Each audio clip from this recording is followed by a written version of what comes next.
اعوذ باللہ من الشیطان الرجیم بسم اللہ الرحمن الرحیم۔ السلام علیکم دوستو، آج ہم جس ٹاپک کو لے کے چلیں گے وہ ٹاپک یہ ہے کہ مسلمانوں اور کفار کے درمیان جو پہلی جنگ ہوئی اس کا نام غزوہ بدر ہے۔ آج ہم یہی بات کریں گے کہ غزوہ بدر میں کیا ہوا ہے، اور غزوہ بدر کا ٹاپک ہم آج ڈسکس کریں گے۔ کفار نے یہ جنگ مسلمانوں پر زبردستی مسلط کی تھی، اور وہ اس لیے کہ وہ نہیں چاہتے تھے کہ صرف ایک معبود حقیقی کی عبادت کی جائے۔ وہ تو بس یہ چاہتے تھے کہ مکہ میں بت پرستی زوال اور پوری عرب قوم بت پرست ہی رہے، کیونکہ یہی ان کے آباء و اجداد کا مذہب تھا۔ دعوت توحید دینے کی وجہ سے وہ مسلمانوں کے خون کے پیاسے ہو گئے۔ یہ صورتحال دیکھ کر حضور پاک صلی اللہ علیہ وسلم نے اللہ کے حکم سے امت مسلمہ کو ہجرت کرنے کا حکم فرمایا۔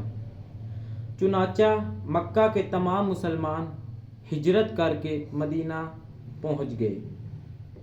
مدینہ پہنچنے کے بعد بھی کفار نے مسلمانوں کو چین سے نہ رہنے دیا، اور ابھی انہیں نئی سرزمین پر منتقل ہوئے 2 سال بھی نہ گزرے تھے کہ کفار مکہ نے مسلمانوں کی مدینہ کی چراگاہ پر حملہ کر دیا۔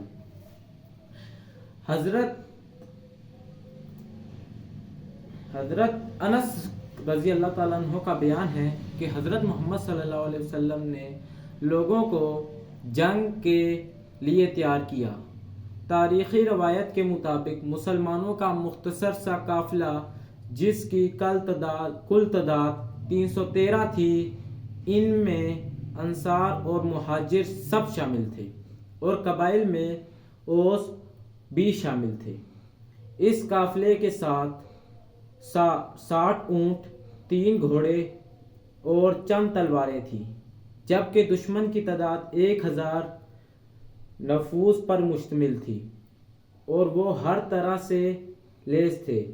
ان کے پاس 700 زر ہیں اور 70 گھوڑے، لاتعداد اونٹ، بے شمار تلواریں اور نیزے تھے۔ ان دونوں افواج کا آمنا سامنا 17 رمضان المبارک 2 ہجری بدر کے مقام پر ہوا۔ مسلمانوں کا یہ قلیل لشکر اس جنگ میں جس جوش و خروش کے ساتھ لڑا وہ قابل تحسین تھا۔ انہوں نے اپنے سے 3 گنا بڑے لشکر کو ایک ہی دن میں شکست پاش سے دوچار کیا۔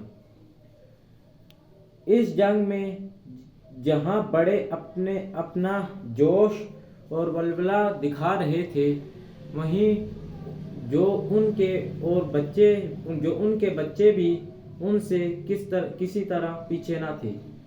بچوں نے محاذ جنگ پر بڑوں کی ہی طرح کارنامے سر انجام دیے۔ یہ نوجوان اپنے بڑوں کے شانہ بشانہ وسط میدان پہنچے اور ایک ایسا کارنامہ انجام دیا جو شاید بڑوں کے لیے بھی ناممکن ہوتا، کیونکہ ابو جہل تلواروں کے سائے میں تیروں اور نیزوں کی بھاڑ میں تھا۔ اس کے ساتھی کہتے جاتے تھے کہ دیکھو، ابو الحاقم اور ابو الجہل کا لقب کو کوئی نہ پہنچے۔ اتنے پہرے کے باوجود دو نوجوان اس تک پہنچنے اور اس سے جہنم واصل کرنے میں کامیاب ہو گئے۔ اس جنگ میں شریک ایک بزرگ دید صحابی عبد الرحمن بن عوف رضی اللہ تعالیٰ عنہ بیان کرتے ہیں کہ جنگ کے روز صف کے اندر تھا کہ دیکھا دائیں اور بائیں دونوں نوجوان کھڑے ہیں۔ ان کی موجودگی سے میں بہت حیران ہوا۔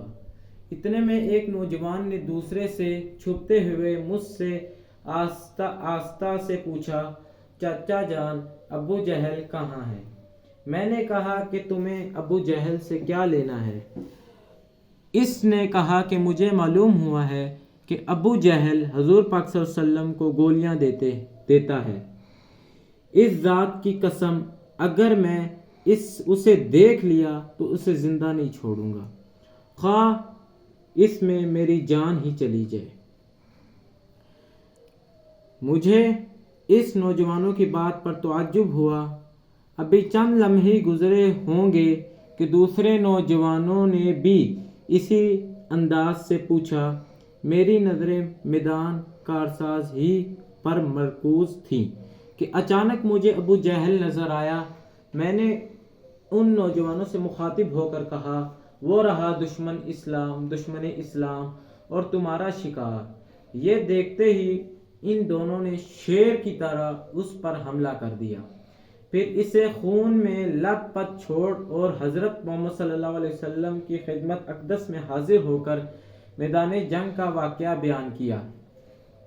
آپ صلی اللہ علیہ وسلم نے دریافت فرمایا، تم دونوں میں سے کس نے ابو جہل کو قتل کیا؟ دونوں بے یک وقت بولے، میں نے۔ آپ صلی اللہ علیہ وسلم نے پھر فرمایا، اچھا ذرا اپنی تلوار دکھاؤ۔ دونوں نے تلواریں دکھائی جن پر خون لگا ہوا تھا۔ پھر آپ صلی اللہ علیہ وسلم فرمایا، واقعی تم دونوں نے ہی اسے جہنم رسید کیا ہے۔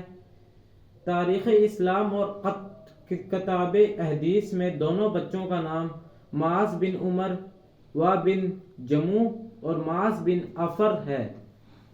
افرا ہے۔ تاریخ بن ہاشم میں دوسرا نام معوذ بن افر لکھا ہے۔ صحیح بخاری مشکور۔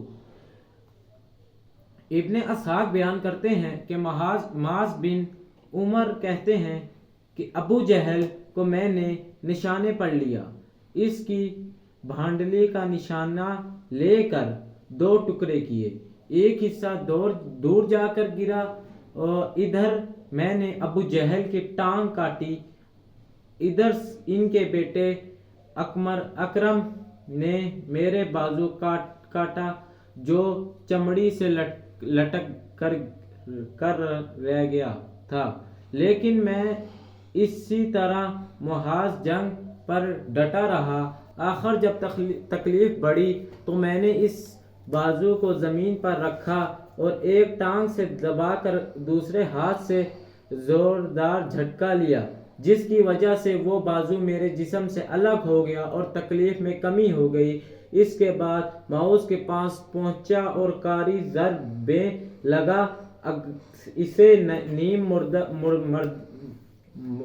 مردہ کر دیا، بس صرف سانس چل رہی تھی۔ اس کے بعد معوذ بھی بے جرگی کے ساتھ لڑتے ہوئے شہید ہو گئے۔ دوستو، اور ابو جہل کا سر حضرت عبداللہ بن مسعود نے کاٹ کر حضور پاک صلی اللہ علیہ وسلم کی خدمت میں پیش کیا، جسے دیکھ کر آپ صلی اللہ علیہ وسلم نے فرمایا، یہ آج کے فرعون کا سر ہے۔ روایت میں آیا ہے کہ حضرت معاذ رضی اللہ تعالیٰ عنہ اپنے ایک ہاتھ کے ساتھ جہاد میں شریک ہوتے رہے۔ وہ حضرت عثمان رضی اللہ تعالیٰ عنہ کے دور خلافت تک زندہ رہے، جبکہ معوذ رضی اللہ تعالیٰ عنہ میدان بدر ہی میں شہادت کے منصب پر فائز ہو گئے۔ اسی لیے ابو جہل کا جنگ میدان میں چھوڑا ہوا مال حضرت معاذ عمر رضی اللہ تعالیٰ عنہ کو پورا عملہ، مگر تلوار حضرت عبداللہ بن مسعود رضی اللہ تعالیٰ عنہ کو ملی، جنہوں نے ان کا سر تن سے جدا کر دیا تھا۔ یہ آج کا ہمارا لیسن تھا، جس میں ہم نے دیکھا کہ جو 17 رمضان المبارک میں غزوہ بدر کا واقعہ پیش آیا تھا، اس کے بارے میں یہ سٹوری تھی۔ ملتے ہیں نیکسٹ ویڈیو میں، تب تک کے لیے اجازت دیجیے، اللہ حافظ۔